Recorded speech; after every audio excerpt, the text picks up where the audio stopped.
Bola sepak Piala FA pusingan ketiga. 5 pasukan mengisi slot ke suku akhir malam tadi. Kedah gagal memanfaatkan kelebihan beraksi di laman sendiri selepas tumpas 0-1 kepada Johor Darul Takzim 2. Kedah melayan kunjungan JDT2 di hadapan lebih 9,000 penyokong sendiri. Saingan tampak lebih memihak pelawat yang banyak melakukan asakan ke kubu tuan rumah. Namun percubaan pelawat berjaya dipatahkan kubu pertahanan skuad kendalian Tan Cheng Ho. Terikat tanpa jaringan di babak pertama, Kedah melakukan beberapa pertukaran untuk mengukuhkan jentera serangan. Namun gandingan Badrul Bahtiar, Kisnah gagal memutirkan sebarang gol. Sebaliknya, pelawat lebih bertuah apabila memecah kebuntuan di penghujung perlawanan. Akram Mahinan memastikan slot suku akhir milik JDT2 apabila mendadak gol kemenangan di minit ke-88. Sementara itu, skuad tercorot Liga Super Sime Derby FC terus mengekalkan rentak cemerlang dalam saingan Piala FA. Skuad kendalian Ismail Zakaria itu melakar kejutan tersendiri apabila menundukkan juara Liga Perdana musim lalu PDRM dengan kemenangan besar 4-2. Penyokong yang hadir di Stadium Selayang disajikan dengan 6 gol sepanjang perlawanan. PDRM paling pantas mencetak gol 45 saat sebab whistle ditiup, The Cops mendahului menerusi Dramane Traore. Namun seminit sebelum waktu rehat, skuad The Giants Killer berjaya menamakan kedudukan menerusi jaringan Dilshov Sharafetdinov.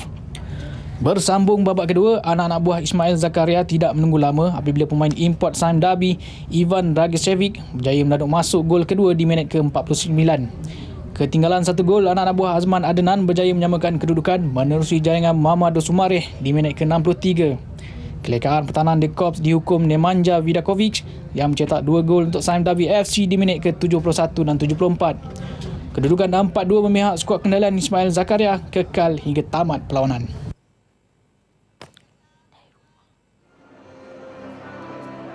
Lawan Sime Derby FC di pentas suku akhir adalah pasukan dari Pantai Timur, Kelantan. The Red Warriors mengesahkan slot ke skuad akhir selepas menang ke atas Kuala Lumpur 1-0. Pun begitu, skuad kendalian George Boateng tidak diberi laluan mudah untuk menguji kubu Kuala Lumpur. Deretan peluang terhidang gagal disempurnakan dengan kemas barisan serangan tuan rumah. Jaringan hanya terhasil di minit ke-64 menerusi bekas pemain Harimau Muda Wan Zek Haikal. Aksi suku akhir nanti ibarat perlawanan ulangan final Piala FA pada 2012.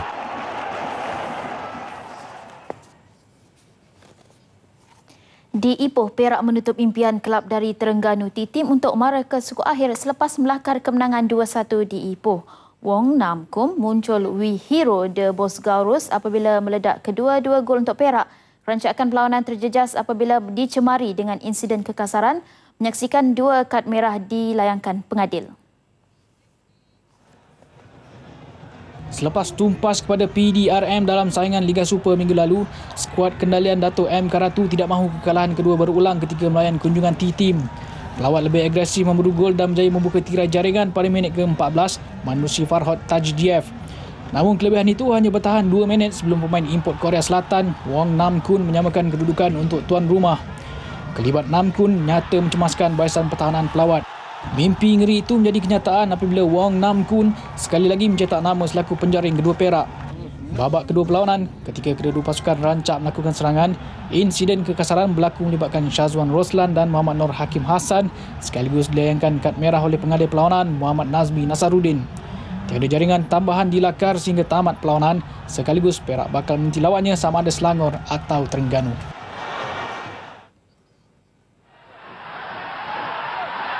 Sementara itu di Paroi, NS Matrix tumpas 1-2 kepada Pulau Pinang. Syahrizal Muhammad Saad menceriakan penyokong tuan rumah dengan gol pembukaan seawal minit kedua.